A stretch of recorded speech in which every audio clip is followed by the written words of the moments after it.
Hello అండి, అందరికీ నమస్తే. వెల్కమ్ బ్యాక్ టు గాయష్ వ్లాగ్స్.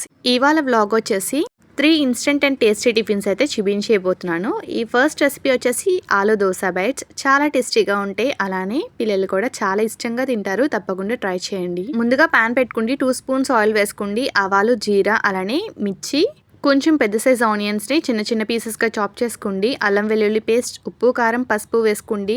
ఆనియన్స్ని బాగా వేయించేసుకోండి. ఆనియన్స్ వేగిన తర్వాత ఒక టొమాటోని కూడా వేసుకోండి, బాగా మగ్గించేసుకోండి. టొమాటో బాగా మెత్తగా మగ్గిన తర్వాత ఉడకబెట్టుకున్న బంగాళదుంపలను కూడా వేసుకోండి. ఇలా మెత్తగా స్మాష్ చేసుకోండి. ఫైనల్గా ఇలా బాగా మగ్గిన తర్వాత ఒక స్పూన్ నెయ్యి యాడ్ చేసుకోండి.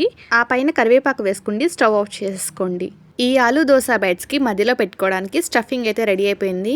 ఇప్పుడు ఇలా దోశ బ్యాటర్ అయితే తీసుకోండి. పనియారం ప్యాన్లో కాస్త ఆయిల్ వేసుకోండి.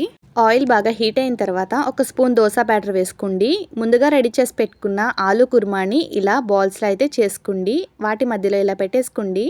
ఆ పైన మరొక స్పూన్ దోశ బ్యాటర్ వేసుకోండి. ఇలా కవర్ చేసేసుకోండి. ఇప్పుడు వీటిని స్లో ఫ్లేమ్లో 2 వైపులా కూడా బాగా క్రిస్పీగా అయ్యేంత వరకు కూడా ఫ్రై చేసుకోండి. మరో సైడ్ ఫ్లిప్ చేసుకుంటున్నప్పుడు మాత్రం పైన కొంచెం ఆయిల్ వేసుకుంటూ అయితే ఫ్లిప్ చేసుకోండి.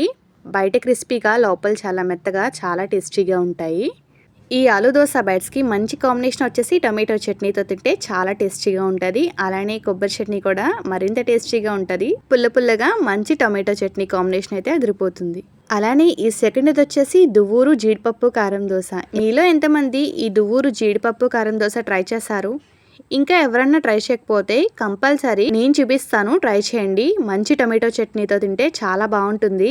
ఫస్ట్ నార్మల్గా శనగపిండి కర్రీని అయితే తయారు చేసేసుకోవడమే. ముందుగా కడాయి పెట్టుకోండి. పోపు దినుసులు అయితే వేసుకోండి. ఆనియన్స్, టొమాటో, అలానే ఉడికించిన బంగాళదుంప ముక్కలు, పసుపు, మీ టేస్ట్కి సరిపడినంత ఉప్పు, అలానే చిటికెడు కారాన్ని కూడా వేసుకోండి. కాస్త చింతపండు వాటర్ని అయితే వేసుకోండి. ఇలా శనగపిండి వాటర్ వేసేసుకుంటే బాగా దగ్గర పడిన తర్వాత స్టవ్ ఆఫ్ చేసుకోవడమే. శనగపిండి చట్నీ అయితే రెడీ అయిపోతుంది. ఇప్పుడు ముందుగా 2 స్పూన్లు నెయ్యి వేసుకోండి. ఆనియన్తో బాగా రబ్ చేయండి. ఆ పైన దోశ బ్యాటర్ వేసుకోండి. ముందుగా రెడీ చేసి పెట్టుకున్న శనగపిండి చట్నీ కూడా వేసుకోండి.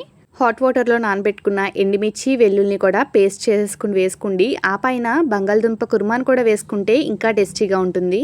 ఇప్పుడు అన్ని వైపులా కూడా బాగా స్ప్రెడ్ అయ్యేలా చేసుకోండి. ఇప్పుడు బరగ్గా మిక్సీ పట్టుకున్న జీడిపప్పు పొడిని కూడా వేసేసుకోండి. మీకు నచ్చితే ఇలా పీసెస్గా కట్ చేసుకుని కూడా వేసుకోవచ్చు, లేదంటే బరగ్గా మిక్సీ పట్టేసుకుని వేసేసుకోండి. ఆ పైన నెయ్యి వేసుకోండి. బాగా రోస్ట్ చేసుకుంటే వేడి వేడి దువ్వూరు స్పెషల్ జీడిపప్పు కారం దోశ అయితే రెడీ అయిపోతుంది. సో ఇంకా ఫైనల్గా ఈ థర్డ్ రెసిపీ వచ్చేసి సూజీ పనియారం బైట్స్.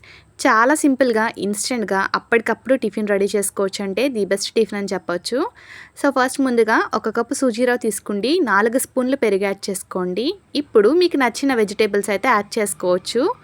నేను వచ్చేసి ఆనియన్స్, 2 రెమ్మల కరివేపాకు, అలానే క్యారెట్ ముక్కలు, పచ్చిమిర్చి, కొత్తిమీర, మీకు నచ్చితే టొమాటోని కూడా వేసుకోవచ్చు. మీ టేస్ట్కి సరిపడినంత సాల్ట్, అలానే 1 స్పూన్ జీరాని యాడ్ చేసుకోండి. 1 గ్లాస్ ఫుల్ వాటర్ యాడ్ చేసుకోండి. ఒక 10 నిమిషాలు పక్కన పెట్టేసుకోండి. ఇప్పుడు పనియారం ప్యాన్ పెట్టుకోండి. ఆయిల్ వేసుకోండి. కాస్త హీట్ అయిన తర్వాత 1 స్పూన్ వరకు ఈ సూజీ బ్యాటర్ని అయితే వేసేసుకుంటే 2 వైపులా కూడా బాగా క్రిస్పీగా అయ్యేంత వరకు అయితే ఫ్రై చేసుకోండి. చాలా ఫాస్ట్గా, ఈజీగా కూడా ఫ్రై అయిపోతాయి. మీకు అసలు టైం కూడా పట్టదు. ఇలా 2 వైపులా కూడా మంచి గోల్డెన్ బ్రౌన్ కలర్ వచ్చిన తర్వాత తీసేసుకోవడమే. ఈ సూజీ పనియారం బైట్స్కి బెస్ట్ కాంబినేషన్ చట్నీ వచ్చేసి కొబ్బరి చట్నీ విత్ పుదీనా. చాలా బాగుంటుంది కాంబినేషన్. తప్పకుండా ట్రై చేయండి. చాలా క్రిస్పీగా, క్రంచీగా చాలా బాగుంటాయి. తప్పకుండా ఈ 3 టేస్టీ టిఫిన్స్ కూడా ట్రై చేసి మీకు ఏది బాగా నచ్చిందో కమెంట్ చేయండి. ఏ ఒక్కటి నచ్చినా సబ్స్క్రైబ్ చేసుకోవడం మాత్రం మర్చిపోకండి. అలానే మీ ఫ్రెండ్స్ అండ్ ఫ్యామిలీ మెంబర్స్కి కూడా షేర్ చేయండి. తప్పకుండా యూజ్ అవుతుంది.